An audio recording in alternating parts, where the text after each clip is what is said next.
Brendan Rodgers reveals new £1.5 million state-of-the-art pitch at Celtic Park has a disease. Brendan Rodgers revealed that a slight disease is rotting the new state-of-the-art £1.5 million pitch at Celtic Park. It was the former Liverpool boss who demanded the turf be ripped up and replaced by a new Desso hybrid surface in a bid to raise its standard to English Premier League levels. But although the installation was only completed last summer, the grass showed signs of wear and tear during Saturday's 3-0 Scottish Cup fourth-round win over Airdrie, and Rodgers admitted there is an ongoing issue. "It's a slight disease in the surface, which has just been unfortunate," said the Celtic manager, whose team have won all 9 of their Premiership home games this season, scoring 26 goals and conceding 4. "There is nothing that the ground staff could have done. We have a great team of ground staff and they work very hard.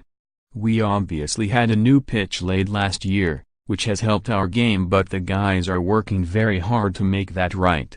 Of course it is very difficult when you have a spell of games on it, but I am sure it will get back to the level we would hope it would be at." Last summer Rodgers insisted the new pitch would be suitable for fast, attacking, entertaining football and would take Celtic's game to a different level. When asked at the time about the hybrid surface, which is a mix of natural grass and artificial fibers, he said, "I've been crying about a pitch for a long time and you see the speed of it and it'll get slightly quicker as well.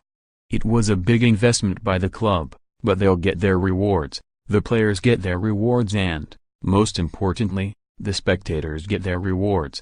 Meanwhile, Rodgers insists there is no cause for alarm despite red tape continuing to delay the arrival of £2 million Ivory Coast striker Vakal Issouf Bayo.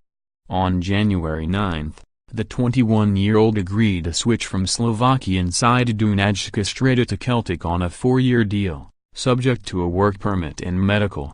But almost 2 weeks on, the Scottish champions are still waiting for the paperwork to be completed. Has the red tape cleared up yet? "Not that I am aware of, no," said Rodgers. "Is the problem with the international clearance?" "Yes. It is just waiting on that. Am I concerned? I am only guided by the club, really, and I haven't been given cause for concern. Hopefully it will happen soon." Celtic have been linked with moves for Porto fullback Fernando Fonseca, Wolves defender Dominic Orfa and Wigan attacker Nick Powell during the January transfer window.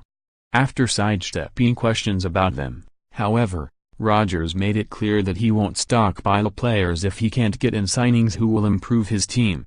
"They have to really be able to make a genuine difference," said Rodgers.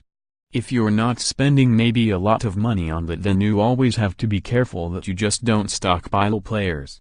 I'm always conscious of that. You'll always wait for quality. We know we have areas that we want to improve on in the team, but we can only do that with players that will actually make us better."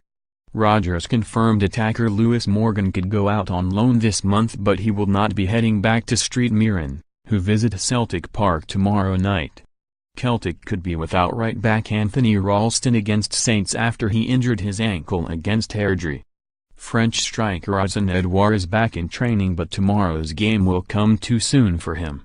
Midfielder Olivier Njum, who is out with a hamstring problem, should be back after Saturday's home match against Hamilton. But Rodgers does not expect Kieran Tierney to return to training until early February as the Scotland international left-back tries to manage an issue with his pubic bone. Rodgers said, "It's frustrating for Kieran because football is his life. But he's focused on getting back and into the best condition he can be. Hopefully that will be soon because he is a player we miss."